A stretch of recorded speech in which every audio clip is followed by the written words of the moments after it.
La classification des réactions allergiques de Gell et Combs répartit les réactions d'hypersensibilité en quatre types, selon la forme d'action et le temps de réponse. Ceux-ci sont rarement individualisés et ne se développent pas séparément l'un de l'autre. Les trois premiers sont médiés par des anticorps, le quatrième par les cellules T et les macrophages. À l'heure actuelle, la classification de ces deux hémologistes anglais sera toujours référence, bien que la réalité soit plus complexe qu'elle ne le précédait à leur époque. Les quatre types. L'hypersensibilité type 1. C'est le type le plus fréquent et le plus important de point de vue clinique. Il correspond à l'hypersensibilité immédiate, par exemple urticaire, rhinite, asthme ou choc anaphylactique. La caractéristique des réactions de l'allergie de ce type, que les symptômes apparaissent très rapidement après l'exposition à un allergène. En règle générale, entre 10 à 20 minutes, mais quelquefois moins de le non-hypersensibilité immédiate. L'hypersensibilité cytotoxique, c'est le deuxième type. Celle-ci est dite cytotoxique ou cytolytique. Dans ces réactions immunes, les anticorps sont libres dans le sérum, alors que l'antigène est fixé à la surface de certaines cellules, ou est un composant de la membrane cellulaire elle-même. Quand les anticorps réagissent avec l'antigène, il se produit une activation de complément qui aboutit à la détérioration de la cellule et même à sa lyse. Les maladies relevant de ce mécanisme sont essentiellement les acides de transfusion incompatibles, la maladie hémolytique de nouveau-né, les cytopénies médicamenteuses et les maladies auto-immunes, comme par exemple l'anémie précieuse ou encore la maladie d'Addison. L'hypersensibilité type 3. Les réactions de ce type sont semi-retardées, plus de 6 heures. Le type clinique en est l'alvéolite immunoallergique, se traduisant par une pneumopathie fébrile, avec expectoration et images floconneuses sur la radiographie pulmonaire. L'hypersensibilité type 4.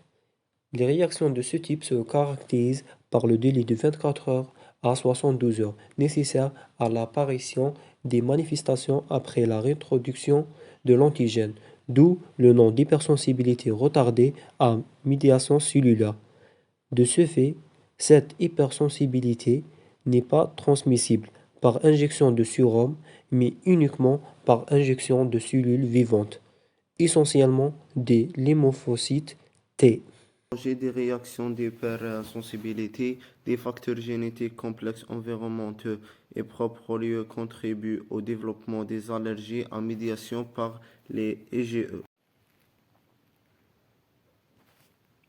Les facteurs génétiques peuvent être impliqués comme le suggère le caractère familial de la maladie, l'association entre l'atopie et l'OCHLA humain, leucocyte antigène spécifique et les polymorphismes de plusieurs gènes, y compris ceux de la chaîne bêta de récepteurs de haute affinité des IgE.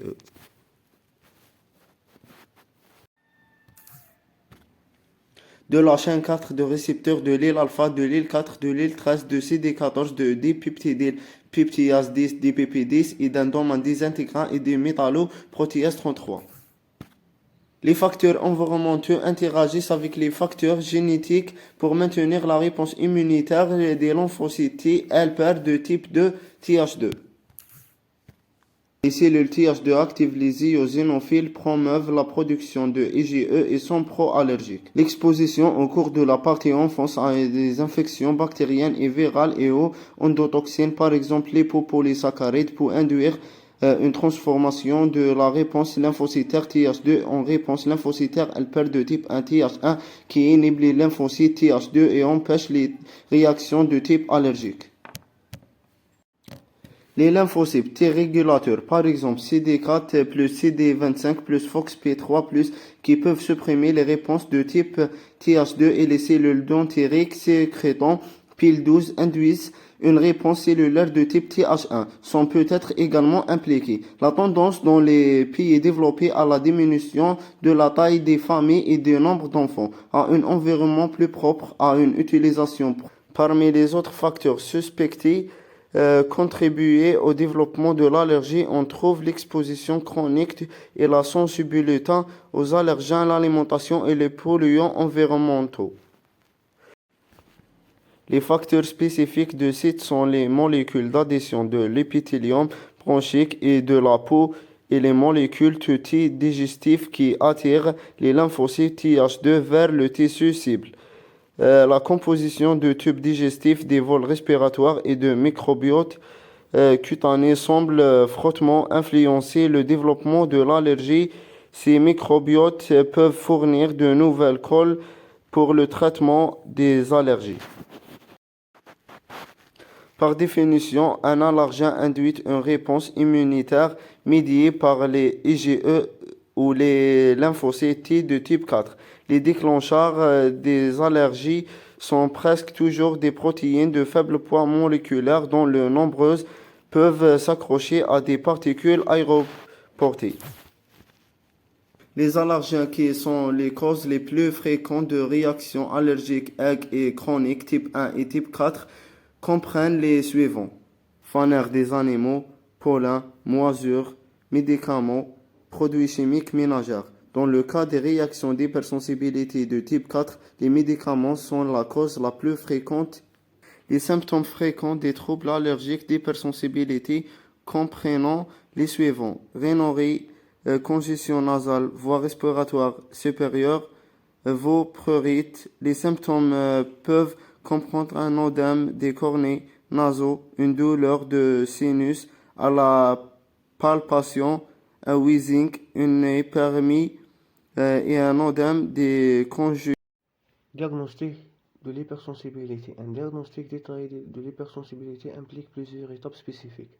La première étape, anamnèse, antécédents médicaux, recueil des détails sur les symptômes, leur fréquence et leur gravité, exploration des antécédents médicaux personnels et familiaux, y compris les allergies chroniques, identification des facteurs déclenchants potentiels. La deuxième étape, examen physique. Inspection de la peau, des yeux, du nez, de la gorge, etc. pour détecter des signes physiques d'hypersensibilité. Évaluation des poumons et de la respiration en cas de symptômes respiratoires. La troisième étape, test allergique. Test cutané, application d'allergènes sur la peau pour observer la réaction. Test sanguin, mesure du niveau d'anticorps spécifiques, IgE, liés à des allergènes. La quatrième étape, éviction, élimination temporaire d'allergènes suspects de l'alimentation ou de l'environnement pour évaluer l'amélioration des symptômes. La cinquième étape, défi allergénique, introduction contrôlée d'allergènes sur surveillance médicale pour confirmer ou exclure la réactivité. La sixième étape, examen complémentaire, fonction pulmonaire, symptométrie ou autres tests pour évaluer la fonction respiratoire, analyse sanguine, recherche de marqueurs inflammatoires ou d'autres indicateurs. La septième étape, évaluation des effets sur la qualité de vie. Discussion approfondie sur la manière dont les symptômes affectent la vie quotidienne, professionnelle et sociale. La huitième étape, consultation spécialisée. Un allergologue ou un immunologue peut être consulté pour une expertise approfondie dans les cas complexes. Chaque étape du processus est adaptée en fonction des symptômes spécifiques de chaque individu. Il est crucial de consulter un professionnel de la santé pour une évaluation personnalisée et un diagnostic précis. La prévention de l'hypersensibilité peut impliquer plusieurs approches selon la cause sous-jacente. Voici quelques conseils généraux qui peuvent t'aider à atténuer les symptômes d'hypersensibilité. Premièrement, gestion du stress. Pratiquer des techniques de gestion du stress comme la méditation, la respiration profonde ou le yoga peut contribuer à réduire la sensibilité émotionnelle. Deuxièmement, équilibre de vie. Assurer un équilibre entre travail, repos et loisirs peut aider à prévenir l'épuisement émotionnel et physique, qui peut aggraver l'hypersensibilité. Troisièmement, évitement des déclencheurs. Identifier et éviter les stimuli spécifiques qui déclenchent une réaction hypersensible peut être utile. Cela peut inclure la réduction de l'exposition à des environnements bruyants ou lumineux. Quatrièmement, soutien social. Avoir un réseau de soutien solide peut aider à faire face aux défis émotionnels. Parler de ses sentiments avec des amis, la famille ou un professionnel de la santé mentale peut être bénéfique. Cinquièmement, mode de vie sain. Adopter un mode de vie sain comprenant une alimentation équilibrée, une activité physique régulière et un sommeil suffisant peut contribuer à renforcer la résilience émotionnelle. Sixièmement, thérapie. La thérapie cognitive et comportementale TCC peut être efficace pour apprendre à gérer les émotions de manière plus adaptative et à développer des stratégies pour faire face à l'hypersensibilité. Il est essentiel de consulter un professionnel de la santé pour obtenir des conseils adaptés à votre situation spécifique, car l'hypersensibilité peut être liée à des conditions médicales ou psychologiques sous-jacentes.